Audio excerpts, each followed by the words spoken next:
Hey guys, and welcome to the new chapter, episode 13. This is Listening to Your Inner Voice. This is Hannah, and she's going to be joining me on this episode. So let's get into it.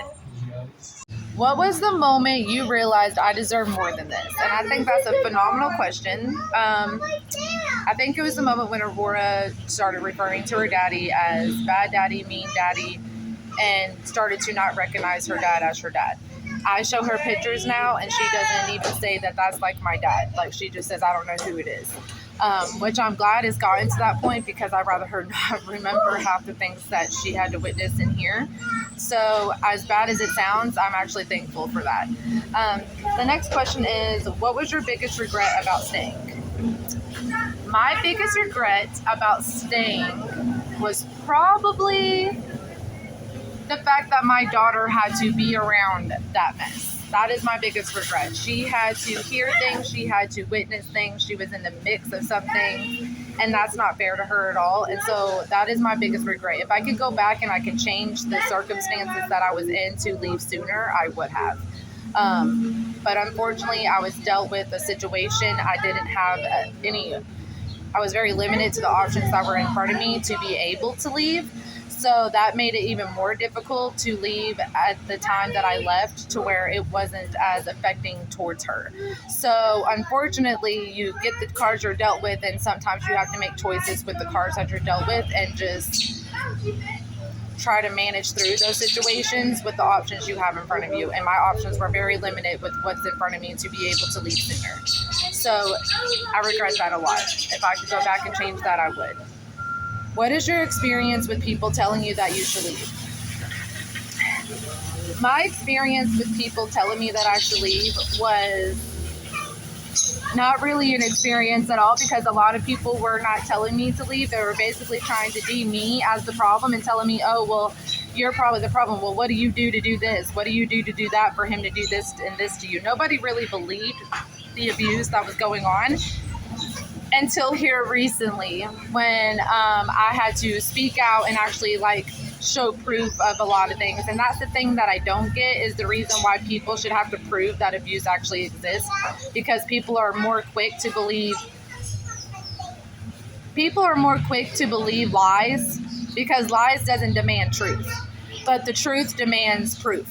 And I don't like that. I don't like that at all. So I've had to prove myself that the abuse was happening, and I've had to prove it on all aspects in order for people to take me seriously. So I didn't really have anybody telling me that I should leave or that I should stay. It was more so the fact of I was the problem and I was making it all up, and that wasn't the case at all. What is your experience with people telling you that you should leave? Same, that basically goes into one, ties in one together. So yeah, people really try to make it seem like I was the problem. That's basically all it boils down to. People was making it seem like I was the problem. I was making shit up. I was delusional. I was not making sense. Like, it was just a whole forte of backlash that I was getting every time I spoke out, or every single time I tried to reach out for help. The only people I had in my life was my therapist and maybe like 2 extra people that actually believed me and took me seriously. So yeah, that's about that. What is your experience with people? What was your biggest fear about leaving? My biggest fear about leaving was probably the fact that I would lose my child, because I wouldn't be able to support the fact of just me, myself, and her. I physically got to a point to where I could not work anymore due to the amount of abuse that I went through. So I physically cannot go out and get a job and work mentally, physically, it's not there. I can't do it anymore. So that's a big one. My fear was basically not being able to do things on my own and be able to financially support myself and my daughter, because there was so much chaos going on. And I'm telling you, so much chaos, so much backlash, so much. I was being pushed in a corner, and was that alone during that whole situation, that it felt like I was literally not going to be able to do the things that where I'm at today. So I'm glad that I let that fear go, and I was able to move forward, and that I was able to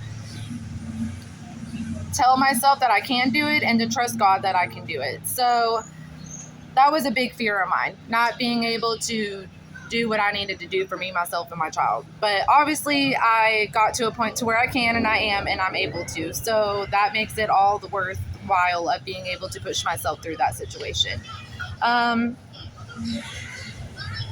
Did you have any support when you left? No, I did not. I had zero support. I had no family, had to cut off my family. You're right, I did. I had to cut off my family. Everyone, yes, I did. I cut everybody off, cut off my biological mother, cut off my foster family, cut them all off because it was all toxic all the way through.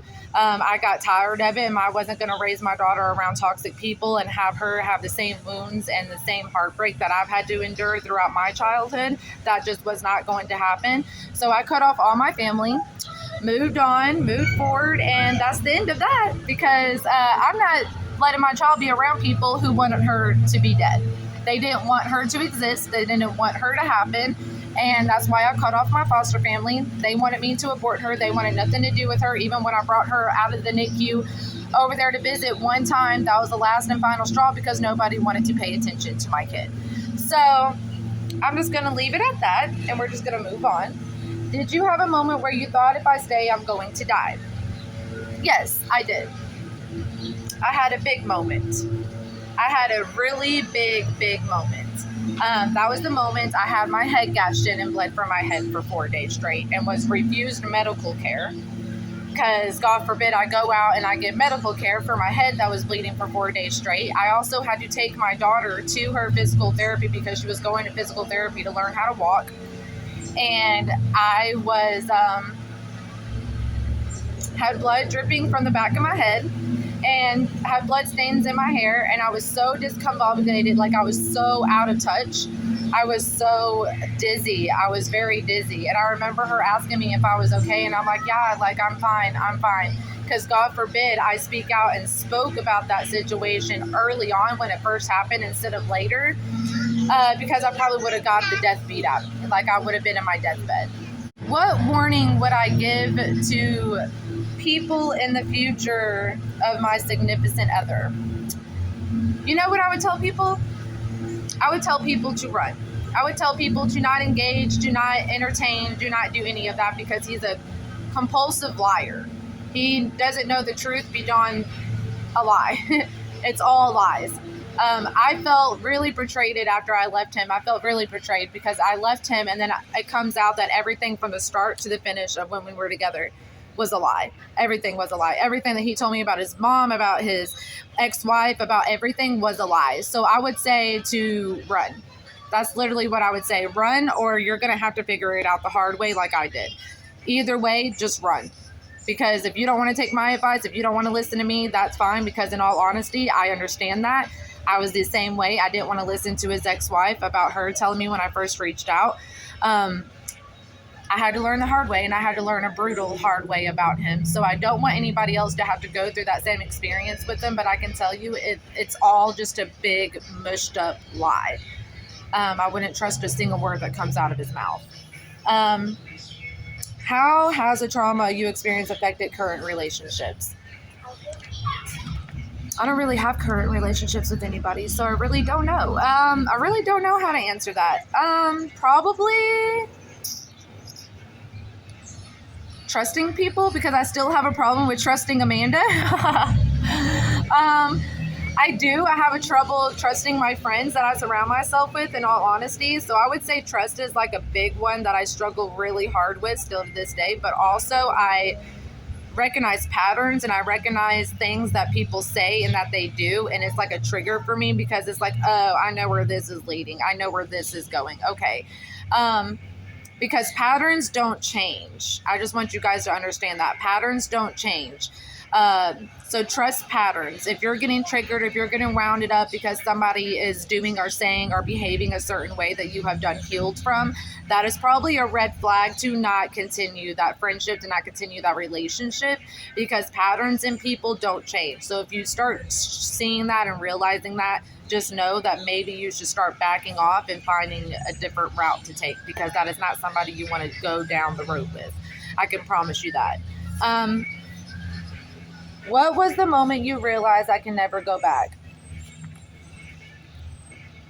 When he jumped in the car and tried to stop me from leaving with our daughter, and then I had to convince him that I would come back inside. And I ran down to a neighbor's house who had cameras and ran down the hill with my daughter in my arms screaming for help, and had to run down to my neighbor's house for help. And I left him after that time. I didn't try to go back after that. I left. And I went to a domestic violence shelter. That was probably the time where I realized I couldn't go back. And I really realized it when DCS told me that if I went back, they would take my kids. So I realized in that moment that maybe it's best for me not to go back at all and try to work with anything or try to do anything, because no one's costing me my kids. So I moved on from that really quick, and I left that situation really quick and didn't go back the next time, because there was a lot of on and off, a lot of going back and forth, because I didn't want to believe that he was as evil and as bad as he was. But in all reality, he was very evil, he was very bad, and it was very not okay. So I had to do this video pretty much by myself.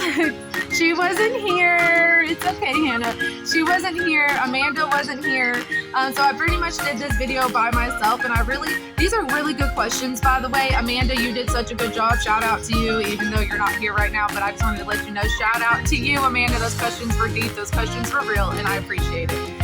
Amanda will join us in the next two, and then other future videos, but unfortunately she has some things, so just give her some prayers, give her some love in the comments down below. Let her know that you love her, let her know that you still support her.